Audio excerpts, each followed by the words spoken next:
Welcome back to episode 5 of series 2 of 5 Things from Google. If you haven't been here before, then in a nutshell, I take a topic from the news or about the week in general. I'll type that phrase into Google and then present the 5 newest or most relevant items about it.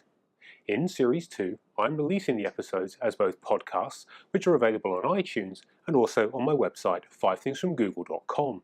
It's also available on my YouTube channel called 5 Things From. As I say every episode, when I quote from a website or a source, I will quote verbatim, and it means that there can happen to be a swear word, and sometimes adult themes could be involved.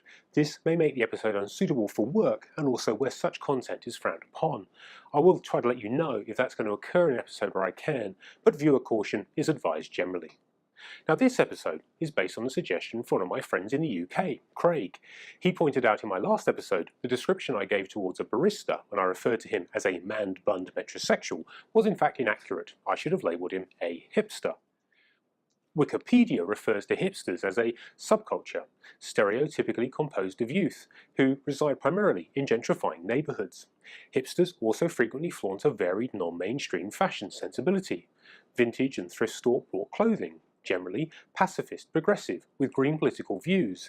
They support veganism, organic and artisanal foods, alternative lifestyles and snobbery. The subculture typically consists mostly of white young adults living in urban areas. But hipsters are just one of a new wave of subcultures, which of course are not a new phenomenon, but I thought it might be an interesting topic for this week, a discussion of various modern subcultures, hopefully with a few you haven't heard of. So here this week on 5 Things from Google is the topic of subcultures.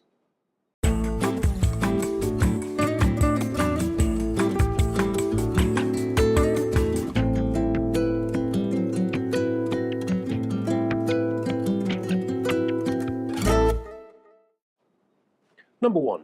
Shocking subcultures. First up, juggalos. A juggalo is a fan of the group Insane Clown Posse, or any other Psychopathic Records hip-hop group. Juggalos have developed their own idioms, slang and characteristics.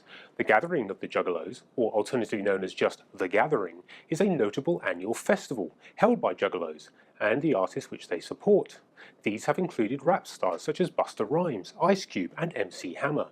Over its first 11 events, the festival had an average attendance of about 10,000 fans, with a peak of 20,000 in 2010. Common characteristics of identifying a member of the Juggalo subculture are as follows. First up, listening to horrorcore and other types of underground rap music.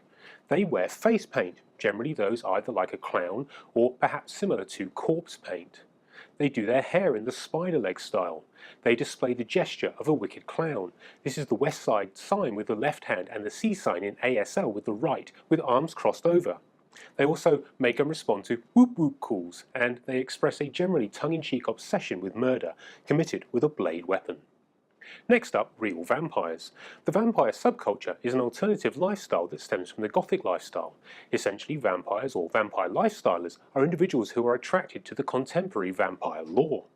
Vampires generally dress in exotic vampire-like attire. They decorate their homes in the dark Victorian gloom. They even wear prosthetic fangs and coloured contacts.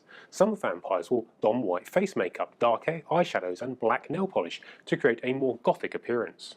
Now, there are different types of vampires within the vampire subculture. First, we have sanguinarians. Now, they address themselves as real vampires, as they believe they have a physical and or spiritual need to drink human blood to maintain mental and physical health. Then we have psychic vampires. They also address themselves as real vampires. They claim to attain nourishment from the aura, psychic energy or pranic energy from others, believing that one must feed from this energy to balance a spiritual and psychological energy deficiency. Living vampires are highly spiritual and maintain a rigid ethical system. They are not blood drinkers or psychic vampires, but are usually organized within clans, such as the Temple of the Vampire, Ordo Strigovi, and the Order of the Black Dragon. Transcendental vampires believe that they have an immortal soul.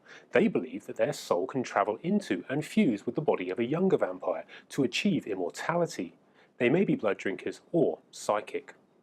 Last up in this section we have furries. The furry fandom is another subculture that goes back decades, having been recognized in science fiction and fantasy circles by the early 80s. However, many people will trace its origins further back to anthropomorphic depictions of animals in cartoons decades earlier. Furries are individuals who are interested in fictional anthropomorphic animal characters with human personalities and characteristics. Demographically, the furry fandom is comprised predominantly of white males in their teens to mid-20s. For the most part, they represent what you'd expect in a typical geek or nerd subculture. They have above average school performance. Nearly half are college students. They have an interest in computers and science and a passion for video games, science fiction, fantasy and anime.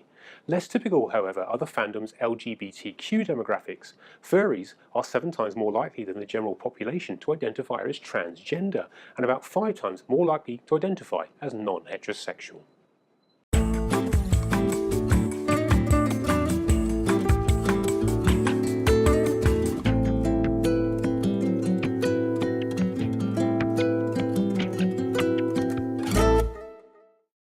Number 2.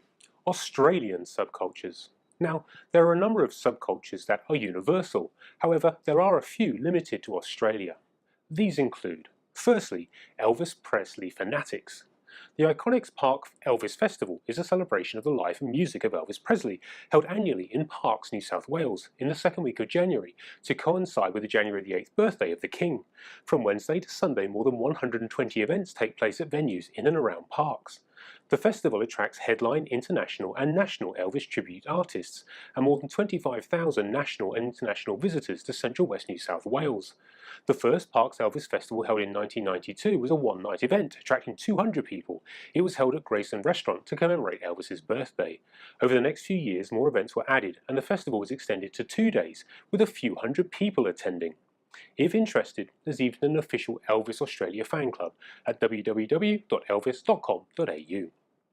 Bikie gangs. Although not unique to Australia, we do seem to have more than our fair share of bikie gangs here. The Comancheros, Rebels, Hells Angels. These names are often in the news, the most notorious bikie gangs in Australia today. The bikie subculture has over 170 chapters and almost 5,000 members across the country, and membership is going up, almost 50% since 2007. Gang violence has become high profile to the point where various state governments have taken steps to change laws to focus on the problem, and police have set up groups to deal with the threat, including the Crime Gang Task Force in South Australia. Bikie gangs in South Australia are involved in drugs, murder, extortion, and other forms of intimidation and violence. Bikie gangs in South Australia have diversified their activities into both legal and illegal commercial business enterprises.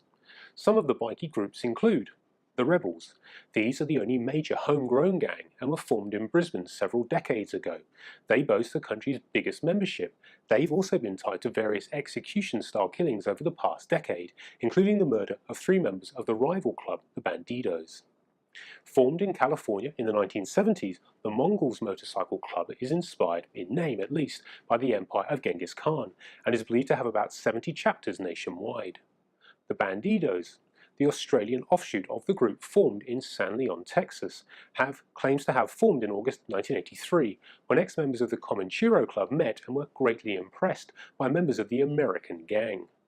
Then we have the Finks. They arguably made their name in Australia after the Ballroom Blitz, a gang fight with Hells Angel members at Gold Coast kickboxing tournament in 2006, featuring guns, knives, knuckle dusters, and also chairs.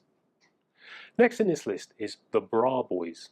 Now, the Bra Boys are a gang centred on surf culture, founded and based in Maroubra, an eastern suburb of Sydney, New South Wales in the 1990s. The gang has gained notoriety through violence and alleged links to organised crime, as well as some community activism. The Bra Boys achieved national and international media attention in 2007 with the release of a feature-length documentary entitled Bra Boys: Blood is Thicker Than Water, which was written and directed by members of the group. The Bra Boys are held together by surfing, as well as community ties to the Maroubra area.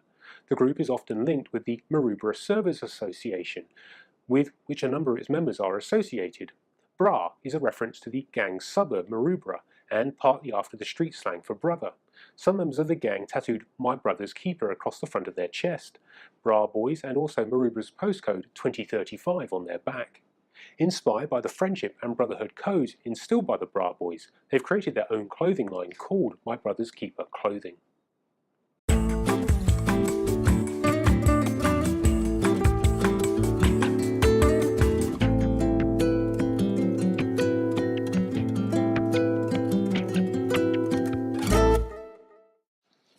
Number 3.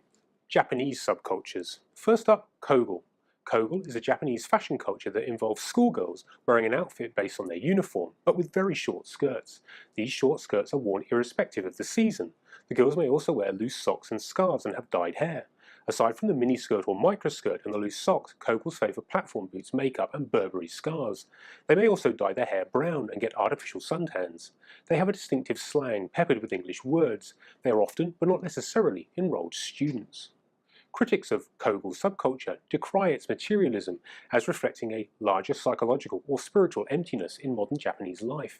Some Kogels support their lifestyle with allowances from wealthy parents, living a freeter or parasite single existence that grates against traditional principles of duty and industry. Admirers, however, describe them as kind-hearted, active young women in exuberant health, the women of today. Next we have the Lolitas. Lolita is one of the most popular and diverse subcultures on the streets of Japan. The fashion is based on Victorian styles and has slowly made its way to other parts around the world. Now the word Lolita is a loaded gun. Through Vladimir Nabokov's titular novel cast its protagonist Humbert Humbert and ill light, it's Lolita, née Dolores, who bears the story's most lasting moral impression, that of the coquette and the girl who grew up so fast that her enticing beauty becomes an unavoidable trap, which is reinforced by Stanley Kubrick's film adaptation. Where the novel introduced Western society to the sexualized child, the subculture stands as a response to the rigidity and homogeneity of modern Japanese society's harsh gender norms. Lolita fashion has been inspired by historical Victorian dolls. It started in Japan and has since gained popularity across Asia and parts of the Western world such as Spain, Britain and the United States, starting in the 1980s and 90s. The Lolita style itself ranges across a variety of subgenres, such as Sweet Lolita, Classic Lolita, Gothic Lolita, Pirate Lolita, and the lesser-known Grotesque Lolita. By promoting demure mannerisms and sweet femininity without the traditional passivity ascribed sexualized women, the style offers participants resistance against conventional cultural pressures and happiness via an escape into fantasy. A 2008 New York Times report called Lolita fashion a cross between Alice in Wonderland and the Addams Family, whose influences include Victorian children's wear, the French Rococo period, goth-inspired darkness, and Japanese anime. Last up in our Japanese subcultures is visual kai. Visual kai is a unique blend of music and a flashy but androgynous style. Some Western sources consider that visual kai refers to a music genre, with its sound usually related to glam rock, punk rock, and heavy metal. However, second-generation visual kai acts play various genres, including those considered by some as unrelated to rock, such as electronic and pop. Visual kai shares resemblance with the glam rock genre, where the performance and the fans would wear exaggerated clothing and hairstyle, and they would also apply a tremendous amount of makeup. Their incorporations of the Japanese fashions have made them more appealing to the Japanese audiences. X-Japan was the first amongst other visual kai bands to emerge from the underground into the mainstream media. They've made appearances on television show and also social media.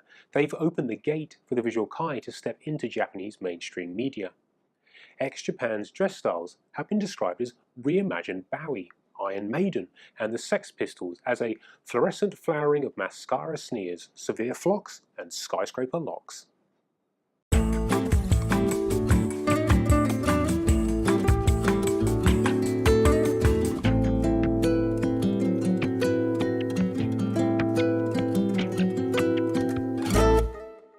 Number 4. New Goths. The Goth subculture adopts dark fashion elements such as black clothing, dyed black hair, dark eyeliner, black fingernails and black period-styled clothing, and a focus on Gothic rock and a range of other music genres. The Goth subculture began in England during the early 1980s, where it was developed from the Gothic rock scene, itself an offshoot of the post-punk genre. Now, however, in the 21st century, there are a bunch of Goth-like subcultures with their origins on the Goth style, and here's a few of them. First, Cybergoth. The Cybergoth subculture combines elements of industrial aesthetics with a style associated with Gothic ravers. Being Cybergoth means to walk the fine line between goth, raver, and rivethead. A rivethead, by the way, or rivet head, is a person associated with the industrial dance music scene. This line is marked with all the subtle and not so subtle differences. Cybergoths are more extreme than other goths regarding fashion, music, and style. Cybergothic fashion and style derive inspiration from cyberpunk as a preferred but not exclusive science fiction genre and subculture. Main characteristics of cybergoths' clothing, makeup and hairstyles, shoes and accessories reflect a specific stance towards the world. Cybergoths prefer techno and dance or industrial music, with bands such as Rammstein, Asphyxia or Angel Spit. They adore technology, the internet and cyber reality. Then we have pastel goths. Pastel goths emerged in 2010s, but it's based more on the goth style. Picture black clothes with inverted crosses, creepy cute quotes in dripping fonts of pink or lavender, and most other occult symbols. In a guide on how to become one, here are some tips. If you have a darker hair colour, bleaching is required before having your locks dyed pastel colours. Get creative with your hair colour. Choose colours like light pink, mint green, baby blue and lavender. Those are favourites, though others prefer platinum blondes that turn out to be really white. Some go for royal blues and darker purples, and also rock. With time and patience, ombre and mermaid inspired colour fades can really make a statement. If you can't dye your hair, just buy cute and pastel coloured gothic Lolita wigs. The one mainstay of goths remains. The complexion should be as pale as possible. Lips are normally dark, in shades of oxblood, crimson, purple, pinks, dark plums, and the most famous of all, matte black. Corsets in dark and baby pinks and purples are an excellent nod to the classic goth roots. Tops can be paired with short skirts, jeans or leather pants. Skull leggings or pre-torn stockings are a must. Finally, in our goth section, New Goth. New Goth is a subgenre of the Gothic community, heavily rooted and influenced by traditional Gothic music, aesthetics and philosophy. New Goths embrace all genres of dark, introspective music and art. Believing philosophy and choices are what defines oneself, New Goth culture supports and encourages self-discovery above all else. Social and polymathic, New Goths are deeply philosophical with common interests often including psychology, philosophy, music, religion, fashion and the occult. New Goth is a fashion style that takes some of the tropes of casual goth fashion and mixes it up with hipster fashion staples like high-waisted shorts, crop tops and oversized sunglasses. These New Goths do not necessarily listen to goth music, they simply wear the clothing that they like. Goths often get up in arms about this misappropriation of the word goth. This inevitably sparks a lot of controversy between the goths about if you can be a goth without listening to goth music, and it generally makes a lot of people upset. If traditional goth clothing was either skinny, because you had to do your best to be a pale, skinny, decayed cadaver, or regularly fit, New Goth makes great use of oversized hoodies, sweatshirts, tees and knitwear. What is new is that any oversized item covering the upper part of the body is accompanied by stockings and very short trousers, so short that they're usually covered by the hoodie, tee, etc., and this leaves the impression of not wearing any. New Goth incorporates many accessories, some of which hadn't been deemed goth before. One highly recurrent element is the cap. Headbands are also very popular, as well as harnesses, suspender belts and garters. Since most often than not the legs are fully visible, the last two types of items are crucial to defining one style as New Goth. New Goth knows mostly black, white and lavender. Red is not New Goth. This is why many New Goths dye their hair lavender, or it's often the case that they dye half their hair one colour and another half another.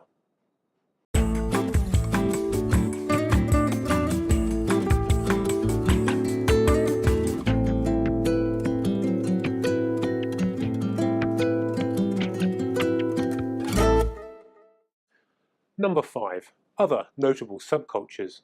First up, Steampunk.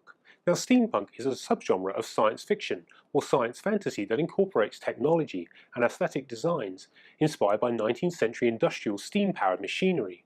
Although its literary origins are sometimes associated with the cyberpunk genre, steampunk works are often set in an alternative history of the 19th century's British Victorian era or American Wild West, in a future during which steam power has maintained mainstream usage, or in a fantasy world that similarly employs steam power. Steampunk may also incorporate additional elements from the genres of fantasy, horror, historical fiction, alternative history or other branches of speculative fiction, making it often a hybrid genre.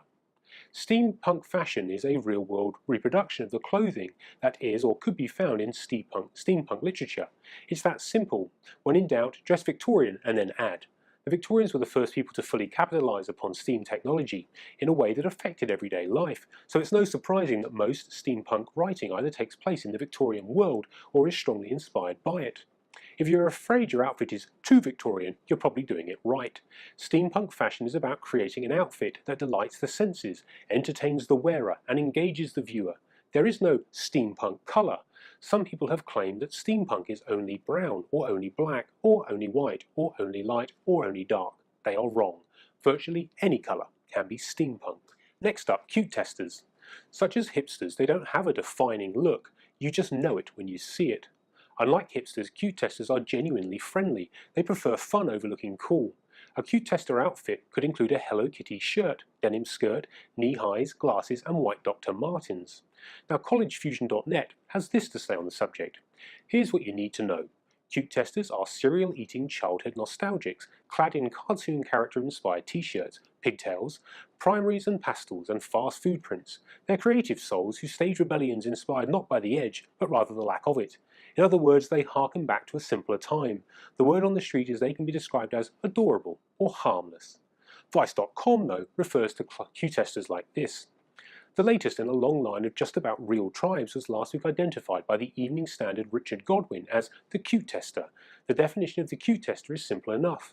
A young London-dwelling, creative sort who, instead of pursuing a destructive lifestyle of drugs and dive bars, exists on a universe of street food festivals, speakeasies, ping-pong cafes, new branches of the Breakfast Club, and the cute tester rite of passage, secret cinema. The cute tester wears jumpers with cartoon characters on them. The cute tester has emoji tattoos and a well-kempt beard. You probably know a few cute testers. If you don't, the cute tester is simply put a harmless, infantile bellend. Pretty harsh, but I have to say pretty fair too. And finally, Steampunk. Steampunk is a subculture that originated on Tumblr in 2011. It is often associated with aquatic-themed style of fashion, 3D net art, iconography and allusions to popular culture of the 1990s. The advent of Steampunk also spawned its own electronic music microgenre, featuring elements of southern hip-hop and pop music and R&B music of the 1990s. Steampunk gained limited popularity as it spread through the internet, although it is said to have developed a Chicago club scene. Many thought this understandably short-lived meme had died a watery death in 2011, but then Rihanna took to Saturday Night Live to perform Diamonds, and she had a full-on Steampunk-influenced production. It got a new lease of life. Steampunks often wear bright green, blue, turquoise, cyan or aquamarine clothing, featuring nautical themes such as mermaids or dolphins, plastic Ray-Bans, wayfarers, shell jewelry, feathers, tartan overshirts associated with the surfer subculture, baseball caps, tie-dye, transparent plastic jackets and skipper caps. Symbols such as yin-yang, smiley face and references to the 1990s are also part of the style. Steampunks often dye their hair, and sometimes facial hair, with varying shades of turquoise, lilac and sea blue. Prezi.com tells of Steampunk's rise as this. The story goes like this. One day, a named Twitch star, Little Internet, woke from a strange dream. The Twitch star visited a water world in which human beings lived future who liked to wear leather jackets.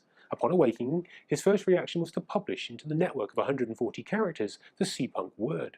The Steampunk is a movement made for and made by the Internet. We believe it would be quite difficult for the ideology or the spirit of the Navy trend to survive. In contrast, we believe the strongest feature is its image. So that's 5 things on subcultures for this episode. As always, if you've got any comments, then please email them to 5thingsfrom@gmail.com, or if you're watching this on YouTube, you can leave a comment below. If you are listening to the podcast, then thank you very much for listening, and please subscribe if you haven't already on iTunes. I'll see you back here again soon. Thank you for listening and also for watching.